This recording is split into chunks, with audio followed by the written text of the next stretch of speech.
ಶಿರಹಟ್ಟಿ ಶಾಸಕನ ವಿರುದ್ಧ ಸ್ವಾಮೀಜಿ ಷಡ್ಯಂತ್ರ ಆಡಿಯೋ ಪ್ರಕರಣ ಸಂಬಂಧವಾಗಿ ಆದರಹಳ್ಳಿ ಗವಿಮಠದ ಕುಮಾರ ಮಹಾರಾಜ ಸ್ವಾಮೀಜಿಯವರು ಪ್ರತಿಕ್ರಿಯೆ ನೀಡಿದ್ದಾರೆ.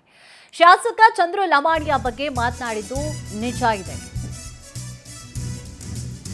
ಸ್ವಾಮೀಜಿಯವರ ಷಡ್ಯಂತ್ರ ಆಡಿಯೋ ಅನ್ನುವಂತಹ ಪ್ರಕರಣ ಸಂಬಂಧವಾಗಿ ನೋಡಿ, ಆದರಹಳ್ಳಿ ಗವಿಮಠದ ಕುಮಾರ ಮಹಾರಾಜ ಸ್ವಾಮೀಜಿಯವರು ಮಾತನಾಡಿದ್ದಾರೆ.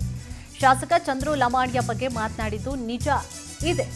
ಆದರೆ ಲೋಕಾಯುಕ್ತ ದಾಳಿಗೂ ನನ್ನ ಮಾತಿಗೂ ಸಂಬಂಧ ಇಲ್ಲ. ಮಾತನಾಡಿದ್ದು ಆಡಿಯೋದಲ್ಲಿರೋ ವಾಯ್ಸ್ ನಂದೆ, ಆದರೆ ಅದಕ್ಕೂ ಇದಕ್ಕೂ ಸಂಬಂಧ ಇಲ್ಲ. ನನಗೆ ಶಾಸಕರು ಸಾಕಷ್ಟು ತೊಂದರೆಯನ್ನ ನೀಡಿದ್ದಾರೆ.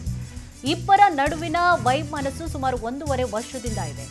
ನಾನು ಶಾಸಕನ ವಿರುದ್ಧ ಮಾತನಾಡಿದ್ದು ಎಂದು ನೆನ್ನೆಯದಲ್ಲ. 6 ತಿಂಗಳ ಹಿಂದೆ ಪಂಚಮಸಾಲಿ ಮುಖಂಡ ಮಂಜುನಾಥ್ ಜೊತೆಯಲ್ಲಿ ಮಾತನಾಡಿದ್ದೇನೆ. ಲೋಕ ದಾಳಿಗೂ ನಾನು ಮಾತನಾಡಿದ್ದಕ್ಕೂ ಸಂಬಂಧ ಇಲ್ಲ. ಆದರಹಳ್ಳಿ ಗವಿಮಠದ ಕುಮಾರ ಮಹಾರಾಜ ಸ್ವಾಮೀಜಿಯವರು ಮಾತನಾಡಿದ್ದಾರೆ. ಅಂದರೆ ಈಗೂ ಹೇಳ್ತೀನಿ, ಮುಂದೆ ಹೇಳ್ತೀನಿ.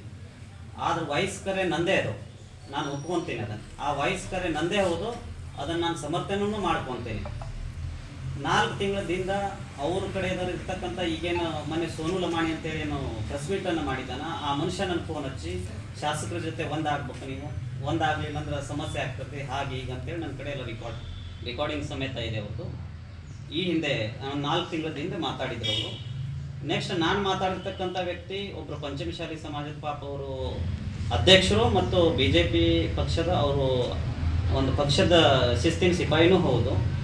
ಆದರೆ ಆ ಮನುಷ್ಯ ನಾನು ಮಾತಾಡಿದ್ದು ನಿಜ ಇದೆ. ಅದು ನಾನು ರೈತರು ಹೋರಾಟಕ್ಕೆ ಕುಂತಾಗೂ ಕೂಡ ಇದೇ ಶಾಸಕರು ನನ್ನ ಫೋನ್ ಹಚ್ಚಿ ಭಾಳಷ್ಟು ಬೆದರಿಕೆ ಕರೆಗಳನ್ನು ಹಾಕಿಸಿದ್ದಾರೆ ಮತ್ತು ಅನೇಕ ಸಮಸ್ಯೆಗಳನ್ನು ಮಾಡಿದ್ದಾರೆ. ಮತ್ತು ನಮ್ಮ ಆದರಳ್ಳಿ ನಮ್ಮ ಹಿರಿಯರಿಗೆ ಫೋನ್ ಹಚ್ಚಿ ಅವ್ರನ್ನ ಸ್ವಾಮಿಗಳ್ನ ಮಠ ಬಿಡಿಸೋದ್ರಿಂದ ನಿಮಗೆ ದುಡ್ಡು ಕೊಡ್ತೀನಿ, ಅವ್ರು ಇರೋದ್ರಿಂದ ನಮ್ಗೆ ಇಲೆಕ್ಷನ್ ಗೆಲ್ಲಕ್ಕೆ ಆಗೋದಿಲ್ಲ, ಬೇರೆ ಬೇರೆ ಅವಾಚ್ಯ ಶಬ್ದವನ್ನು ಬಳಸಿದವರಿಂದ ನಮ್ಗೆ ಸಿಟ್ಟು ಬಂದು ಅವ್ರ ಮೇಲೆ ನಾನು ಶಾಸಕರು ಮತ್ತು ಅವರು ಮಾಡ್ತಕ್ಕಂಥ ಕೆಲಸಗಳಲ್ಲಿ ಅನೇಕ ನೀವೆಲ್ಲ ನೋಡ್ತಾ ಇದ್ರಿ, ಕ್ಷೇತ್ರದ ಜನ, ನಾನು ಒಬ್ಬನೇ ನೋಡ್ತಾ ಇಲ್ಲ, ಪ್ರತಿಯೊಬ್ಬರು ನೋಡ್ತಾ ಇದ್ದೀರಿ ಶಾಸಕರು ಏನು ಮಾಡ್ತಾ ಇದ್ದಾರೆ, ಇಲ್ಲಿ ಕೆಲಸ ಏನಿಲ್ಲ ಅಂದಾಗ ಈ 3 ವರ್ಷ ಅಂಕರು ಕಳೆದು ಬಿಟ್ಟಿದ್ದೀವಿ, ಇನ್ನೂ 2 ವರ್ಷ ಕಳೆಯೋದೈತೆಪ್ಪ, ಹೆಂಗೆ ಕಳಿಬೇಕು ಇವನ ಕೈಯಾಗ?